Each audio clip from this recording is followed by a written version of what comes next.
Classroom में पिटाई का वायरल वीडियो बिहार के मुजफ्फरपुर का निकला। आरोपी छात्रों पर केस दर्ज। खुद का आतंक दिखाने के लिए आरोपी दो भाइयों ने वीडियो किया था वायरल। आरोपियों के पिता फौजी उत्तर बिहार का कुख्यात बदमाश है। मुजफ्फरपुर सेंट्रल स्कूल ने माना वीडियो स्कूल के ही छात्रों का है। घटना के 1.5 महीने बाद आरोपी छात्रों पर केस दर्ज। परिवार में तनातनी पर छलका अखिलेश यादव का दर्द। बोले, बचपन में मुझे अपना नाम खुद रखना पड़ा था, ठीक वैसे ही बिना किसी इंतजार किए चुनाव प्रचार की शुरुआत करूंगा। चाचा शिवपाल यादव को यूपी प्रदेश अध्यक्ष बनाए जाने पर अखिलेश ने कहा, मुझे किनारे तो किया जा सकता है, हराया नहीं जा सकता। अखिलेश ने कहा कि शिवपाल मेरे चाचा हैं और मुलायम पिता, इसे बदला नहीं जा सकता। परिवार में विवाद की बात से इनकार किया। आज भोपाल दौरे पर हैं पीएम मोदी। शहीद सैनिकों की याद में बने शौर्य स्मारक का लोकार्पण करेंगे।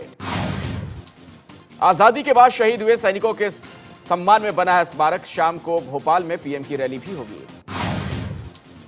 पाकिस्तान ने माना कि भारत का सैनिक चंदू बाबूलाल चौहान उसकी हिरासत में है। चंदू की वापसी की मांग करेगा भारत।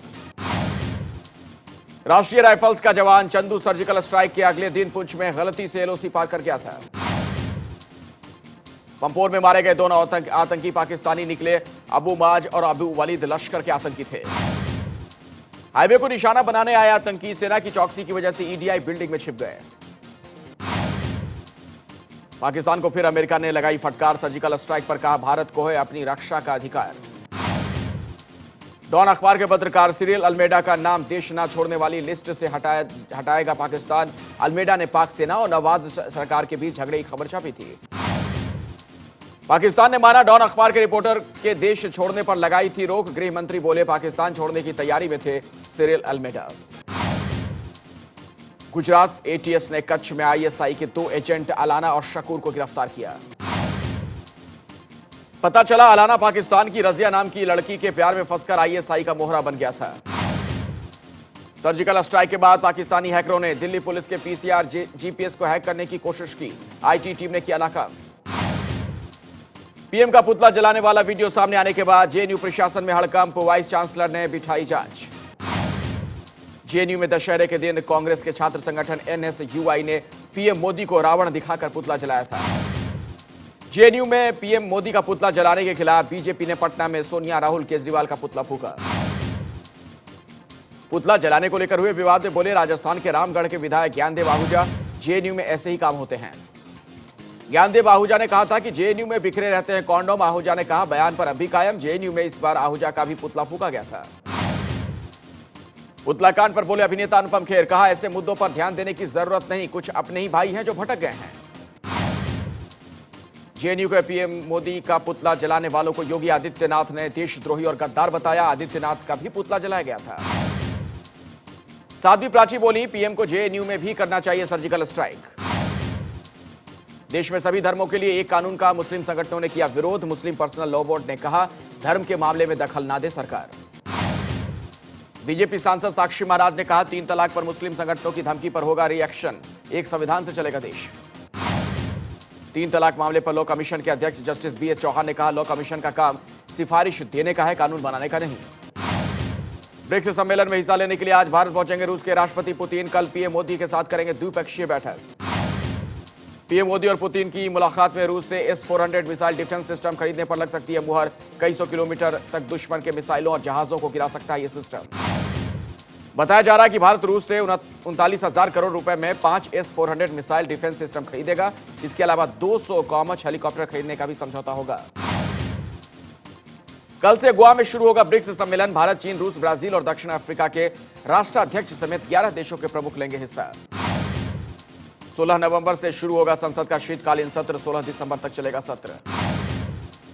इंडिया टुडे ग्रुप के सर्वे के मुताबिक पंजाब में किसी एक पार्टी को नहीं मिलेगा बहुमत। सीएम पद के लिए कांग्रेस के कैप्टन अमरिंदर पहली पसंद। सर्वे के मुताबिक 117 सीटों वाली विधानसभा में कांग्रेस को 49 से 55, वहीं आम आदमी पार्टी के खाते में 42 से 46 सीटें जा सकती हैं। बीजेपी गठबंधन को 17 से 21 सीटों का अनुमान।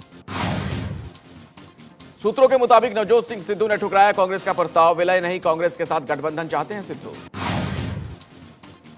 बीजेपी छोड़ने वाले सिद्धू को आवाज है, पंजाब मोर्चा 6 सीटों पर लड़ना चाहता है। कांग्रेस अभी भी बना रही है विलय का दबाव। कांग्रेस उपाध्यक्ष राहुल गांधी से मिले हरियाणा प्रदेश अध्यक्ष अशोक तंवर। भूपेंद्र हुड्डा समर्थकों से झड़प में हुए थे घायल। यूपी के कानपुर में आज अमित शाह की रैली धम्म चेतना यात्रा के समापन पर संबोधित करेंगे। यूपी के बहराइच में मूर्ति विसर्जन के दौरान डीजे बजाने को लेकर 2 गुटों में हिंसक झड़प, 30 घरों में हुई आगजनी, 7 साल के बच्चे की मौत। यूपी के कुशीनगर में दुर्गा विसर्जन के जुलूस पर पथराव के बाद 2 समुदायों के बीच हिंसक झड़प, 1 दर्जन से ज्यादा घर आग के हवाले। यूपी के रामपुर में दशहरे पर नवाज शरीफ का पुतला फूंकने पर 30 लोगों के खिलाफ केस दर्ज, बीजेपी ने किया विरोध। मेरठ के सरथना में पीएम मोदी और मोहन भागवत के खिलाफ फेसबुक पर आपत्तिजनक पोस्ट करने वाला गिरफ्तार। चुनाव से पहले यूपी में बड़ा बदलाव, सरकार ने 15 एसडीएम और 15 सीनियर पीसीएस अधिकारियों का ट्रांसफर किया। कानपुर के हुक्का बार में रेव पार्टी पर छापा, 3 लड़कियों समेत 43 लोग गिरफ्तार। यूपी के इलाहाबाद में दुकान से मोबाइल चुराकर भाग रहे शख्स की पिटाई का वीडियो वायरल, उठक बैठक भी लगवाई। यूपी के गोरखपुर में कैदियों ने 3 जेल गार्डों को बुरी तरह से पीटा, बरामद 130 मोबाइल जमा करने पर बवाल। यूपी के मिर्जापुर के शकुलपुरा गांव में जमीन विवाद को लेकर 2 पक्षों की महिलाओं में जमकर हुई मारपीट। मेरठ के चौधरी चरण सिंह यूनिवर्सिटी के छात्र नेता विनीत चपराना और उसके 2 दोस्तों पर महिला के साथ गैंगरेप का आरोप। वाराणसी में भैंस देखकर भड़का हाथी, बीच बाजार में हाथी के दौड़ने से मची भगदड़। यूपी के बरेली में नाबालिग बलात्कार पीड़ित ने सड़क पर दिया बच्चे को जन्म, अस्पताल पर लगा लापरवाही का आरोप। संसदीय सचिव बनाए जाने के मामले में आपके 21 विधायकों से चुनाव आयोग ने मांगी सफाई, 17 अक्टूबर तक देना होगा जवाब। सूरत में 16 अक्टूबर को केजरीवाल की चुनावी रैली, बीजेपी कांग्रेस के विरोध पर आपने कहा केजरीवाल के गुजरात आने से डरे विरोधी। केजरीवाल की रैली से पहले सूरत में भी लगे पोस्टर, केजरीवाल को हाफिज सईद और लादेन के साथ दिखाया गया, पाकिस्तान का हीरो बताया गया। आम आदमी पार्टी की वेबसाइट से पार्टी को चंदा देने वालों का नाम गायब, वेबसाइट पर लिखा है under construction, new version coming soon. AIADMK ने कहा सीएम जयललिता की तबीयत लगातार बेहतर हो रही है, पार्टी ने कहा अफवाह ना फैलाएं लोग। जयललिता की तबीयत को लेकर अफवाह फैलाने के आरोप में पुलिस ने 4 लोगों को गिरफ्तार किया, 45 केस दर्ज। उद्योगपति मुकेश अंबानी की पत्नी नीता अंबानी ने चेन्नई के अपोलो अस्पताल जाकर जाना जयललिता का हाल। बिहार के गोपालगंज में बुजुर्ग पति पत्नी की बेरहमी से पिटाई का वीडियो सामने आया, पुलिस पर कार्रवाई न करने का आरोप। बिहार के मधेपुरा में नहीं रुका मूर्ति विसर्जन के दौरान हुआ बवाल, स्थानीय प्रशासन ने लोगों से शांति की अपील की। मधेपुरा के बिहारीगंज में दुर्गा पूजा के दौरान महिलाओं के साथ छेड़खानी के आरोपों के बाद 2 गुटों में हुई झड़प। बिहार के हाजीपुर में साउंड सिस्टम को लेकर हुआ बवाल नहीं हो रहा शांत, उपद्रवियों ने गाड़ियों को आके हवाले किया। ओडिशा के मलकानगिरी में दिमागी बुखार से पिछले 1 महीने में 50 बच्चों की मौत, स्वास्थ्य सेवाएं फेल। भुवनेश्वर में कराटे जानने वाली लड़कियों ने छेड़खानी कर रहे लड़कों की पिटाई कर पुलिस के हवाले किया। गुजरात के सूरत में डाइंग मिल के मैनेजर से 15 लाख की लूट, आंख में मिर्च झोंककर वारदात। छत्तीसगढ़ के राज्य मंत्री भैया लाल राजवाड़े के बेटे के गार्ड ने की डांस पार्टी में सरेआम फायरिंग रोकने की बजाय तमाशबीन बनी रही पुलिस। केरल में बीजेपी कार्यकर्ता की हत्या पर गृह मंत्रालय ने मांगी रिपोर्ट, राज्यपाल ने डीजीपी को भेजा समन। पश्चिम बंगाल के सिलीगुड़ी में भारी बारिश के बीच मां दुर्गा की मूर्ति का विसर्जन, बारिश की वजह से नहीं हो पा रहे हैं सांस्कृतिक कार्यक्रम। वडोदरा में नवरात्र खत्म होने पर दिव्यांग लोगों के लिए खास गरबा आयोजन, पूरे उत्साह के साथ दिव्यांगों ने गरबा में हिस्सा लिया। ओडिशा के बैरमपुर में थाने के पास ट्रक वालों ने पुलिस कांस्टेबल को बुरी तरीके से पीटा, सिर फोड़कर चेन भी लूटी।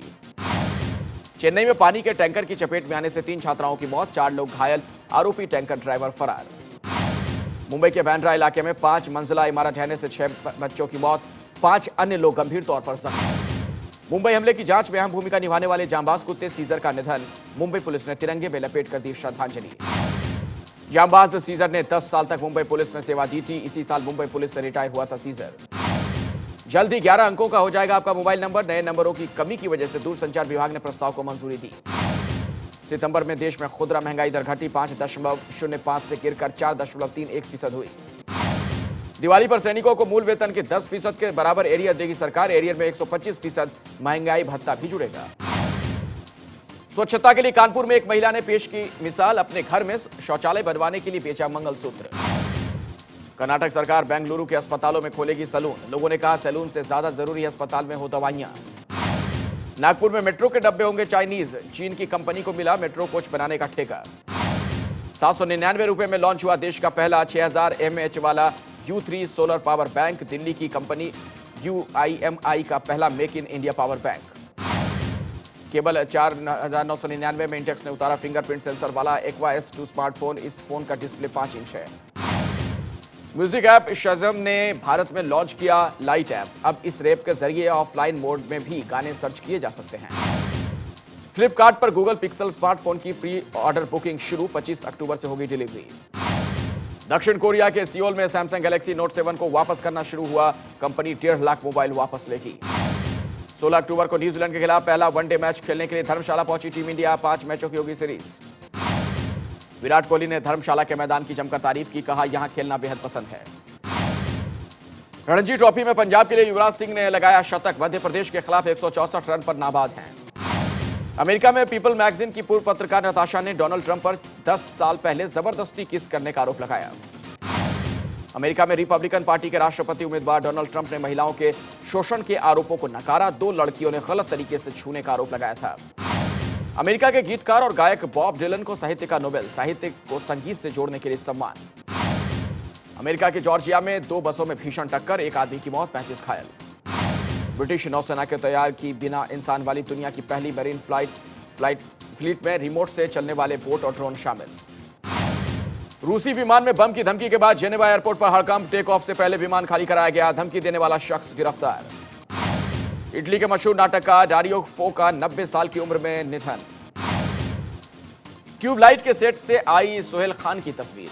सलमान के साथ फिल्म में नजर आएंगे।